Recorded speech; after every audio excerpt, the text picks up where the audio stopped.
नमस्कार, आप देख रहे हैं बिग फाइट लाइव और आपके साथ में विजेंद्र सोलंकी। ईडी जहां भी कार्रवाई कर रही है वहां या तो करोड़ों कैश मिल रहे हैं या फिर करोड़ों के कैश के घोटाले के सबूत। तो सवाल यह है कि क्या ईडी की कार्रवाई राजनीतिक द्वेषता पर आधारित है या फिर भ्रष्टाचार पर आधारित। यकीनन ईडी की कार्रवाई सबूतों पर आधारित होगी और जहां सबूत नहीं वहां देर सवेर आरोपी छूट ही जाएगा और जहां सबूत होंगे, करप्शन होगा, वो जेल जाएंगे। तो फिर ईडी की कार्रवाई को वेलकम करना चाहिए या फिर सवाल करना चाहिए। सवाल गंभीर इसलिए क्योंकि जिन पर कार्रवाई की जा रही है वो कह रहे हैं कि विपक्षी पार्टियों पर ही कार्रवाई क्यों हो रही है। क्या बीजेपी का एक भी नेता करप्ट नहीं? लेकिन इस सवाल के साथ क्या यह झुटलाया जा सकता है कि जिन पर कार्रवाई हो रही है वहां करोड़ों बरामद हो रहे हैं? आज बात उस वाक्य की कसौटी पर आधारित है जिसमें हर कोई कहता है कि सांच को आंच क्या। तो फिर विरोध क्यों, सवाल क्यों, सियासत को बवाल क्यों, बगावत क्यों? आज बात इसी में। सोनिया गांधी जी, राहुल गांधी जी जांच से भागना चाहते हैं।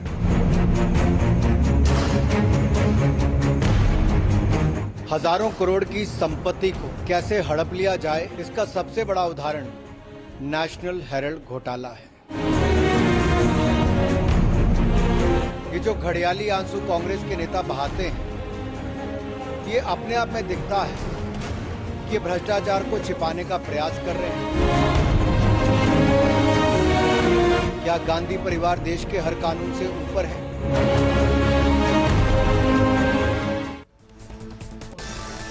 इस दौरान कांग्रेस कह रही है कि अब देश के अंदर रेड राज है। क्या वाकई में मोदी राज के अंदर ईडी रॉकेट बन गई है? कांग्रेस जो आंकड़े देती है उसके मुताबिक ईडी द्वारा केस दर्ज जो हुए हैं उनकी संख्या 5422 के आसपास है। कमाल की बात यह कि इनमें से 98% मुकदमे यानी कि 5310 केस मोदी राज में पिछले 8 साल में दर्ज किए गए। तो सवाल यह खड़ा हो रहा है कि क्या मोदी राज आने के बाद करप्शन पर कठोर कार्रवाई की जा रही है या उन विपक्षी नेताओं पर ईडी का शिकंजा कसा जा रहा है जो मोदी सरकार के खिलाफ बोल रहे हैं। इस मुद्दे पर बात करने के लिए हमारे साथ मौजूद हैं बीजेपी विधायक रामलाल शर्मा जी, कांग्रेस नेता डॉक्टर प्रदीप चतुर्वेदी जी, आम आदमी पार्टी के नेता मयंक त्यागी जी और राजनीतिक विश्लेषक महेश शर्मा जी। रामलाल शर्मा जी, शुरुआत आपके साथ सर। क्या वाकई में जिस तरीके से तमाम पार्टियों के अंदर से पैसा भी निकल रहा है और ईडी का शिकंजा भी कस रहा है, तो इसका मतलब यह हुआ कि आज देश में जो सबसे पाक साफ पार्टी जिसमें जीरो करप्शन वो बीजेपी, ये मालूम है?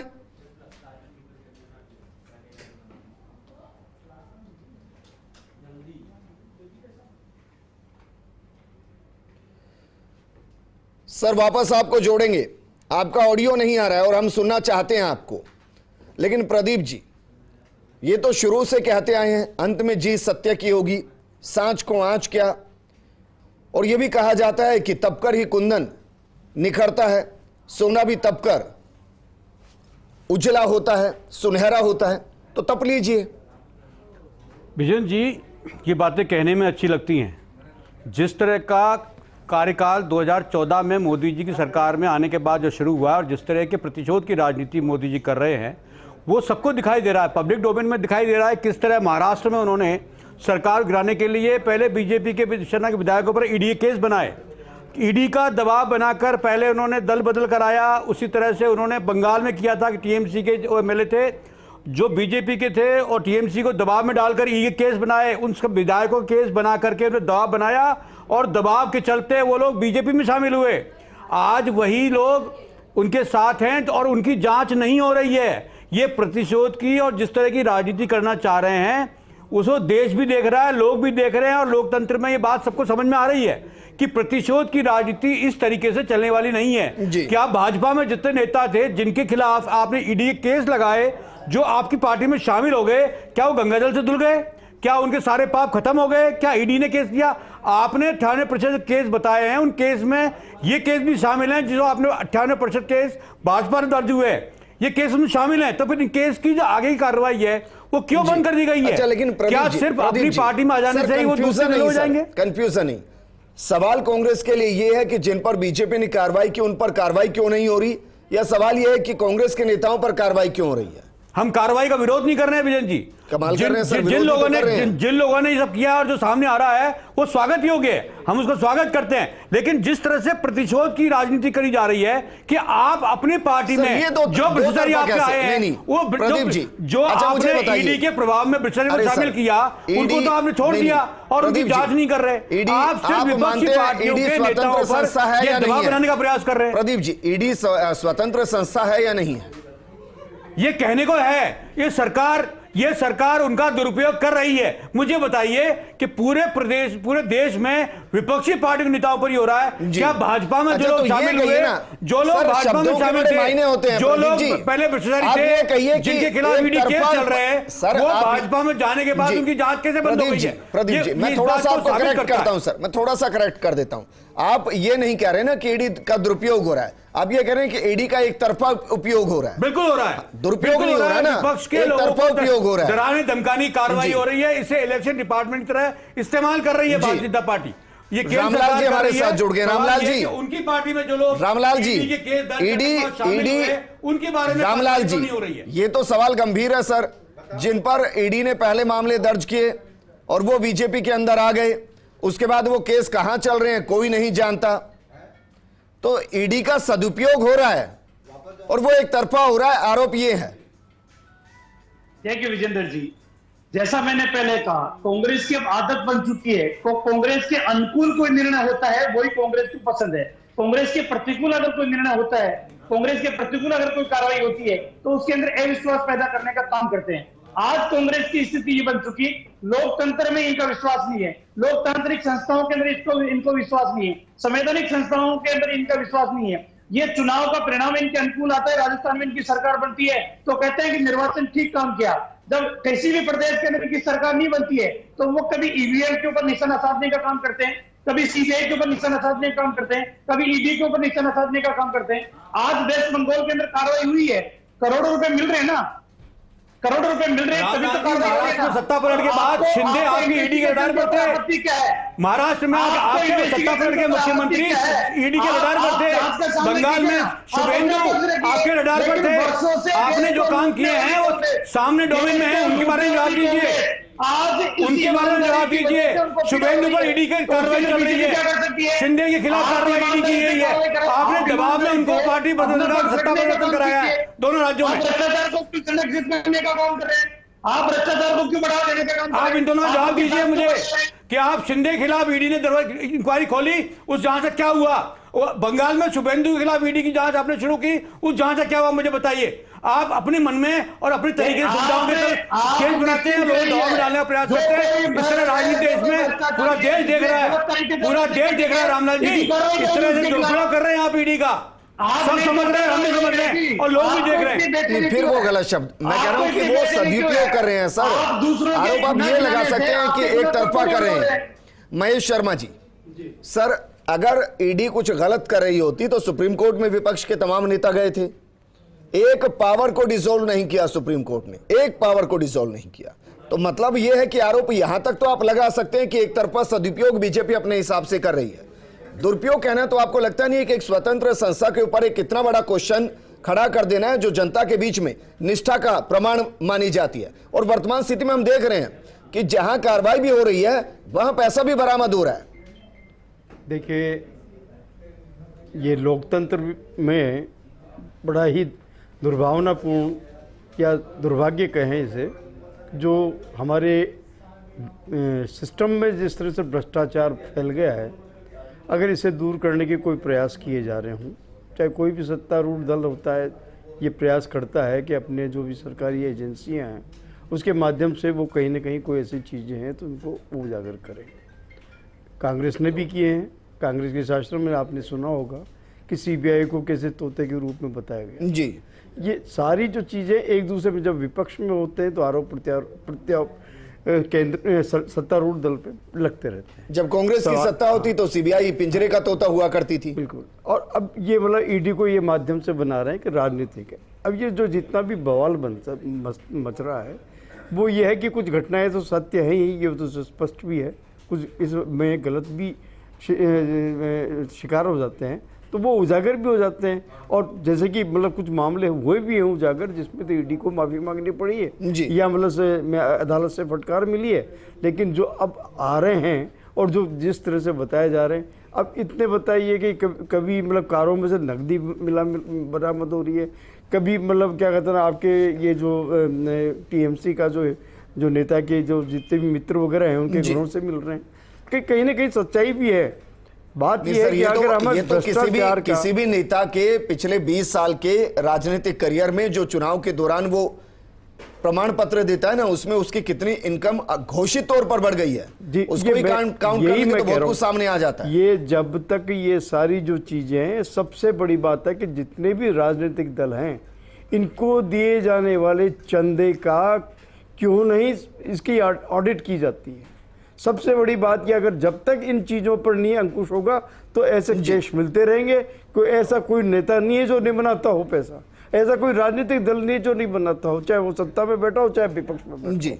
ये है बिल्कुल हकीकत। यहाँ तक कि ब्यूरोक्रेसी में भी मतलब भ्रष्टाचार व्याप्त है। ये आए दिन मतलब आपके राजस्थान में लीजिए, सब जगह जो छापे पड़ रहे हैं, जिस तरह से बरामद हो रहे हैं पैसे लीक हो रहे हैं और बाकी जितने भी जो भी कुछ हो रहा है उनमें कहीं ना कहीं पैसों का लेन देन हो रहा है, लोग बाग वारे न्यारे कर रहे हैं जी। तो अगर कोई मतलब प्रहार करना चाहे तो ईमानदारी से करे प्रहार। हम राजनीतिक सुचिता की बात करते हैं, लोकतंत्र को स्वस्थ बनाने की बात करते हैं, लेकिन किसी का ध्यान यहाँ नहीं है। और जब किसी पे कार्रवाई करती है तो वो उसे कहते हैं कि मेरे हबर में बदले की भावना, प्रतिशोध की भावना। और जब तुमने जो पूर्व में जो किए थे वो भी प्रतिशोध की भावनाएं थी। तो राजनीति अगर स्वतंत्र लोकतंत्र स्थापित करना है तो एक तो ये भ्रष्टाचार पर अंकुश लगाने के सभी दलों को मनसा वाचा कर्मा के हिसाब से उसको मतलब क्या कहते हैं उसमें सहयोग करना चाहिए। घोषित तौर पर सब जानते हैं विधायक को कितना पैसा खर्च करना होता है एक चुनाव में, और एक चुनाव में पैसा खर्च होता है कितना। अब आप ये देखिए कि आपके राजनीतिक मतलब जो तंत्र जो चुनाव में जिस तरह से टिकट वगैरह मिल जाते हैं बाहुबली और मतलब धन बलियों को दिया जाता है, तो धन बली कहाँ कैसे हुए। ठीक है, मैं त्यागी इस चीजों पे जाने की रडार पर तो आम आदमी पार्टी भी आ गई है, तो क्या डर लग रहा है कि आगे आगे जिन जिन राज्यों के अंदर चुनाव होंगे और वहां आम आदमी पार्टी जितनी एक्टिव होगी वहां ईडी की नजर भी बनी रहेगी? डर तो नहीं लग रहा, हम तो मेंटली प्रिपेयर हैं इस बात के लिए, क्योंकि विजेंद्र भाई ये तो सब जानते हैं कि भाजपा अपने जो हमारी ये देश की ये बहुत ही मजबूत कड़ी थी जिसका काम था सही बात को सही कहना और गलत को गलत कहना, इसका जितना दुरुपयोग शायद अभी केंद्र सरकार कर रही है अभी तक मुझे लगता नहीं है कभी किसी ने किया होगा। और हम मेंटली इस बात के लिए प्रिपेयर भी हैं कि अभी वो अपना ईडी अपना महाराष्ट्र वगैरह का दौरा खत्म करके आएगी, और क्योंकि अभी हिमाचल और आपके यहाँ पे गुजरात में इलेक्शन है तो वहाँ पे उनको थोड़ी व्यस्तता है, जैसे ही वो दौरे खत्म होंगे तो वो 100% राजस्थान के इलेक्शन के टाइम पर यहाँ रहेगी और हमें उस चीज़ की पूरी तैयारी है। लेकिन मैं इसका दूसरा नजरिया आपको देता हूं, जहां जहां इलेक्शन होता है ये मानकर चलते हैं कि कैश फ्लो उन राज्यों में ज्यादा होता है, तो जाहिर है उनके दिमाग में भी वो चीज चलती होगी, इसको सियासत से क्यों जोड़ना? देखिए आप भी जानते हैं इस बात को कि भाजपा के अभी विधायक जी हमारे साथ बैठे हुए हैं, रामलाल जी। रामलाल भाई, आपको भी ध्यान होगा कि कुछ दिन पहले आपने भी एक बयान जारी किया था कि आप ऐसे अधिकारियों की सूची बना रहे हो जो लोग अभी भाजपा के नेताओं का काम नहीं कर रहे। तो आप लोगों को कहीं ना कहीं मेंटली तो इस बात के लिए प्रिपेयर हुई कि अगर हम लोग सत्ता में आ गए तो 100% हम उन जिन लोगों की सूचियां बना रहे हैं हम उनके साथ कोई कार्रवाई करेंगे, दुरुपयोग करेंगे जितना ज्यादा हम सरकारी अधिकारियों का कर सकते हैं। तो ये बात के लिए तो ये खुद क्या था ना आपने रामपाल भाई? बिल्कुल हमने सूचियां तैयार की है। देखा आपने, इसलिए प्रत्यक्ष को प्रमाण की जरूरत ही नहीं है। भाजपा मेंटली प्रिपेयर रहती है कि अगर हम कहीं पर सरकार में आ गए सरकार के इशारे के ऊपर जनभावनाओं के अनुसार काम नहीं कर रहे, इसलिए सूचियां तैयार कर रहे हो ना आप तैयारियां करेंगे ना? बिल्कुल कर रहे हैं। गलत भाजपा और ईडी नॉन परफॉर्मर ऑफिसर है। नहीं नॉन परफॉर्मर ऑफिसर नहीं है सर, उसके परफॉर्मेंस की गारंटी सिर्फ भाजपा के लिए हो, नहीं है परफॉर्मेंस की गारंटी सिर्फ भाजपा के लिए हो। सवाल उनका क्वेश्चन ये है कि अगर आप भाजपा के लोगों का काम नहीं कर रहे हो, अगर आप भाजपा के लोगों का काम नहीं कर रहे हो तो अवैध रूप से उस पैरामीटर में आते हो? नहीं रामपाल जी, आप बताओ, आपने ये कहा था ना, आपने ये बात बोला, बिल्कुल, मैं कहाँ इनकार कर रहा हूँ? आपने ये कहा कि अगर आप भाजपा के लोगों का काम नहीं करोगे तो जब ये विधायक, उनकी सूची तैयार कर रहे हैं। एक विपक्ष का विधायक इतनी हिम्मत कर सकता है कि साहब हम लिस्ट बना रहे हैं और हम आएंगे तो ऐसा कर देंगे, तो सोचो जो केंद्र सरकार इस टाइम सत्ता में है, जिनका प्रधानमंत्री है, वो ईडी को इस्तेमाल कर रहे हैं इसके लिए। लोग विजेंद्र भाई आपके सामने रामपाल जी ने हाँ भर दिया तो नहीं उन्होंने कह दिया कि हाँ हम बिल्कुल करेंगे। लेकिन मैं आपसे पूछ रहा हूं, जिन पर कार्रवाई की गई है, क्या वहां से पैसा बरामद नहीं हुआ? कितनों से?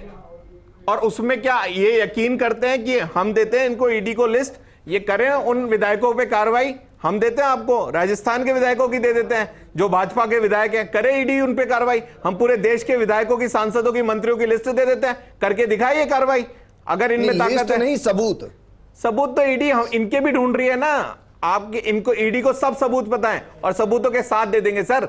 जो टेंडर्स हो रहे हैं, जिस तरीके से काम हो रहा है, सबको सब पता है। मेरा मुंह मत खुलवाइए, सब मालूम है इनको जी, है ना, इनको सब पता है। अपने गिरेबान में जागने की ताकत नहीं है भाजपा में। अगर ईडी 5422 केस किए इन्होंने दर्ज। इन्होंने एक विधायक बताए मेरे को अपना, एक मंत्री बताएं, एक सांसद बताएं, एक सेंट्रल कैबिनेट मिनिस्टर बताएं, एक कोई ऐसा नेता बताएं, एक पार्षद भी बता दे अगर भाजपा अपनी, जिन्होंने इन्होंने अपने खिलाफ कार्रवाई करी, तो हमें बता दे। अरे तो कोई गलत करेगा तो कार्रवाई करेंगे ना। अरे रामपाल भाई, आपको भी पता है कितना गलत कर रहे हो, क्या गलत कर रहे हो। 8 साल में आपने जो पूरे देश में इतने बड़े बड़े ऑफिसेस बना दिए, ये सब पैसे से बने, धूल से इकट्ठा करके नहीं बना दिए। ये सब पैसे से बना है, धूल इकट्ठा करके नहीं बना दिया आपने। और ये सब देश का पैसा था। आपको जरूरत थी तो आप स्कूल बनाते, कॉलेजेस बनाते, यूनिवर्सिटियां बनाते।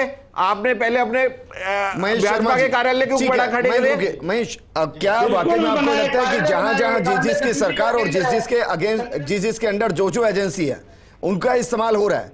हालांकि मैं इसमें यह बात हमेशा मानता हूं कि अगर 10 गलत पर कार्रवाई की जा रही है तो हमें इस तरीके से नहीं देखना चाहिए कि उन 10 पर कार्रवाई क्यों नहीं हुई, क्योंकि जिन 10 पर कार्रवाई की जा रही है, अगर वो गलत हैं तो यकीनन कार्रवाई होनी चाहिए, और अगर वो सच्चे हैं तो उनको डर ही नहीं होना चाहिए। देखिए, ये स्थिति ये आ रही है कि इन जो सरकारी संस्थाएं हैं, इस पर विश्वास, इसकी विश्वसनीयता कौन कायम करता है? स्वयं राजनीतिक दलों को करनी चाहिए जी। जब आप विपक्ष में होते हैं तो उन पर डाउट करते हैं कि साहब हमारे खिलाफ इस्तेमाल किया जा रहा है, और जब आप सत्ता में होते हो कि नहीं, सीधी कार्रवाई की जा रही है। मैं सिर्फ किसी पार्टी वगैरह के लिए बात नहीं कर रहा, मैं पर्टिकुलर जो सत्ता में बैठा हुआ है वो तो इसका काम में लेगा ही। तो संस्थाओं की जो आपकी जो संवैधानिकता की, उसकी मान्यता है, उसकी प्रतिष्ठा है, जो कायम करने की जिम्मेदारी सभी दलों की है। जो सत्ता में बैठे हैं उनकी भी है, और साथ ही साथ ये है। हाँ, ये सवाल है कि नेशनल हेराल्ड केस में सर, जिस तरीके से कार्रवाई हो रही है नेशनल हेराल्ड केस में, अलग अलग शहरों के अंदर जो छापे ईडी ने मारे हैं, आपको लगता है कि कांग्रेस को इन कार्रवाइयों का वेलकम करना चाहिए या विरोध को और तेज करना चाहिए? देखिए, ये जो मैं ये नहीं कह रहा हूँ कि जो भी है, आज मान लीजिए किसी के भी साथ है, अगर हमें हर व्यक्ति को कोर्ट से जो भी सम्मान मिले या किसी भी तरह के जो भी संस्थाओं से जो सम्मान मिलते हैं, पूछताछ के लिए बुलाया जाता है, तो उसमें गलत क्या है? और अगर जाते हैं तो उसमें बवंडर क्या है? बवंडर क्यों? ये बवाल जो बचता है ना, ये राजनीतिक चीज़ों को लेकर के होता है। हम माइलेज लेने की कोशिश की जाती है, सहानुभूति लेने की कोशिश की जाती है। ये प्रवृत्ति हमारी हो गई है। 1-2 बार प्रयोग हुए हैं इसके, सहानुभूति के जेल में किसी को डाल दिया, बड़े नेता को, तो वो उसने बड़ा क्रांतिकारी, बड़ा वापस सत्ता पलट गई है। ये सरकार उस अनुभव को बार बार में गेनिंग करना वो शायद संभव भी नहीं है। लेकिन हाँ, हमें ये देखना चाहिए कि इन संस्थाओं का इस्तेमाल राजनीतिक प्रतिशोध के लिए नहीं होना चाहिए। इसके लिए सभी राजनीतिक दलों को मिल करके सरकारी जितने भी संवैधानिक संस्थाएं हैं, उनकी विश्वसनीयता, उनकी सरकार मान्यता, उनका मतलब सम्मान स्थापित करने की जिम्मेदारी सभी की है। एक दूसरे पे कीचड़ फेंकने से, आरोप प्रत्यारोप करने से काम नहीं चलेगा। ईमानदारी से, आपको भी ईमानदारी के प्रदीप जी, मेरे पास वक्त की कमी है। प्रदीप जी, भाई ट्विटर पर अलग तरीके से ट्वीट ट्रेंड किए जाते हैं। मेरा क्वेश्चन है कि अगर सच्चे हैं तो वेलकम होना चाहिए, आगे से आकर कहना चाहिए कि हाँ हम सच्चे, हम डरते नहीं, आइए हमसे सवाल कीजिए, हमें कोई समस्या नहीं है, हम देश को दिखाना चाहते हैं कि हम लोग सच्चे हैं। विजयन जी, जहां तक एजेल की बात है, एसोसिएटेड जर्नल लिमिटेड की बात है, वो नॉन प्रॉफिट एंटिटी है, इसलिए उसमें मनी लॉन्ड्रिंग का केस बनता ही नहीं है। सवाल यह है कि सारा मामला सुप्रीम कोर्ट में पहले से ही मौजूद है। सर एक लाइन में उसके जवाब बाद- दीजिए। नहीं उसके एक बाद उन्होंने मिनट, फिर एक मिनट पूछताछ की, प्रदीप सोनिया जी, गांधी से की, एक लाइन में राहुल जरा गांधी से जवाब की, दीजिए। उसके बाद छापे एसोसिएट डाल रहे हैं। जर्नल, तो ये अरे सर सब रुकिए प्रतिशोध ना, की बातें हैं। मैं अभी समझता हूं अभी ये सोनिया उचित गांधी, नहीं है। राहुल गांधी के पास कितने शेयर हैं यंग इंडिया के, बताइए सर। सवाल इस बात में जो कुछ सर, भी है मैं पब्लिक डोमेन में पूछ रहा हूं ना, एक है, मिनट। जितने शेयर आप उनके बताइए पास ना, हैं, कितने शेयर हैं जितने उनके उनके पास हैं वो पब्लिक डोमेन में है। सर, कितने वो शेयर हैं सारे बताइए सरकार ना। के पास आंकड़े हैं उनके। विजन जी बात वो नहीं है, बात नेशनल ये है कि हेराल्ड ये की प्रॉपर्टी non-profit कितनी entity अनुमानित? है। AJL नॉन प्रॉफिट एंटिटी है। अरे सर, मैंने इसमें मान ली बात कोई आपकी। इसमें सवाल नहीं उठता। मैंने 200% ये बात मानी बार-बार आपकी। आपसे कह चुके हैं और ये बात पार्टी जी भी कह चुकी है। चलिए और सर, हमारे मैं भी बयान कह भी देता हूं, मैं आपके साथ कह देता हूं, एजेएल नॉन प्रॉफिटेबल है। लेकिन आप मुझे बताइए, नेशनल हेराल्ड की प्रॉपर्टी कितने करोड़ की है? देखिए मैं फिर आपसे कहना चाहता हूं कि जो प्रॉपर्टी कही जा रही है उसका असेसमेंट अभी कोर्ट के माध्यम से होना है। वो जी। सारे डॉक्यूमेंट में है। चलिए, कोई बात नहीं। इसलिए बात चलिए, मैं मान भाजपा जो लेता हूं, कहती है, मैं मान लेता वो हूं कतई 1 उचित रुपए नहीं की है। वो विश्वसनीय नहीं अच्छा है। प्रदीप जी, उसको मानने को तैयार प्रदीप नहीं। जी, मैं मान लेता हूं 1 रुपए की। अब जरा बताइए उस 1 रुपए पे वर्तमान स्थिति में किसका अधिकार है? कंपनी का अधिकार है। कंपनी कौन सी है सर? में शेयर होल्डर कंपनी जो कौन सी अधिकार है? तो सवाल ये जो कंपनी में कंपनी कौन का किसकी शेयर हुई है, सर? विजयन जी कंपनी फिर के किसकी कौन हुई? कौन है? उसमें जो फिर मालिक किसकी होते हुई हैं, सर? वो किसी की नहीं है, वो एक कंपनी है। उस कंपनी में जो शेयर्स हैं जी। ये उनको जाएगी बहुत प्रॉपर्टी, अच्छे सर। और लेकिन शेयर वो किसके प्रॉपर्टी हैं? पट्टी नहीं है। और ये और शेयर प्रॉपर्टी- किसके हैं? कि शेयर होल्डर्स के हैं। जो शेयर कंपनी का- होल्डर कौन है? जो कंपनी का प्रोविजन होता है बनाने का बाद, जो सर, देश में, शेयर वो होल्डर कौन provision है? और शेयर जिनके होल्डर पास कौन है? शेयर हैं, उसमें शेयर है जो प्रदीप शेयर जी। होल्डर्स है। शेयर होल्डर बताइए गांधी ना। परिवार ही है। शेयर होल्डर कौन है? जितेंद्र जी गांधी परिवार है। शेयर होल्डर ये कौन गांधी है? परिवार के खिलाफ कोई लोग गांधी थे। अन्य लोग भी ये तो हैं। आज भी गुलामी की वही जिंदगी जी रहे जी। हैं। 1947 के अंदर आजाद हो गया होगा। तो नेशनल पूरा हेराल्ड बोर्ड किसका बना हुआ हुआ? है, इसलिए उसकी नेशनल हेराल्ड किसका हुआ सर प्रदीप जी? किसका हुआ नेशनल हेराल्ड? नेशनल हेराल्ड एक कंपनी है, उसका स्वामित्व है, उसमें शेयर होल्डर्स हैं। ये जी। बात गांधी फैमिली के अलावा और लोग भी मौजूद हैं। सर यही तो समस्या है कि हम मानते ही नहीं कि सच क्या है और गलत क्या है। हम मानने क्वेश्चन के करते सवाल इसलिए नहीं हैं। विजन ठीक भाई, है, ये सब चीजें रामलाल कंपनी में शर्मा है। जी, कंपनी रामलाल फॉर्मेशन है, शर्मा जी, कंपनी में रजिस्टर्ड है। सर रुकिए, मेरे पास एक मिनट है सर। बस मैं चाहूंगा कि सही तरीके से आप जवाब दें। मैंने वो 8 साल देखे हैं, या कहूं कि पूरे 1 दशक देखा है, जब 2G 3G और जीजाजी बीजेपी की जुबान पर बस यही रहता था। आप राजस्थान के हैं, कुलायत की जमीन को लेकर लगातार ईडी की कार्रवाइयां चलती रही, बीजेपी सियासी मुद्दा बनाती रही। आज बताइए कि वो कार्रवाई कहां तक पहुंची और कितने कहां तक जेल गए? देखिए विजेंद्र जी, क्या क्वेश्चन खड़ा नहीं होगा? देखिए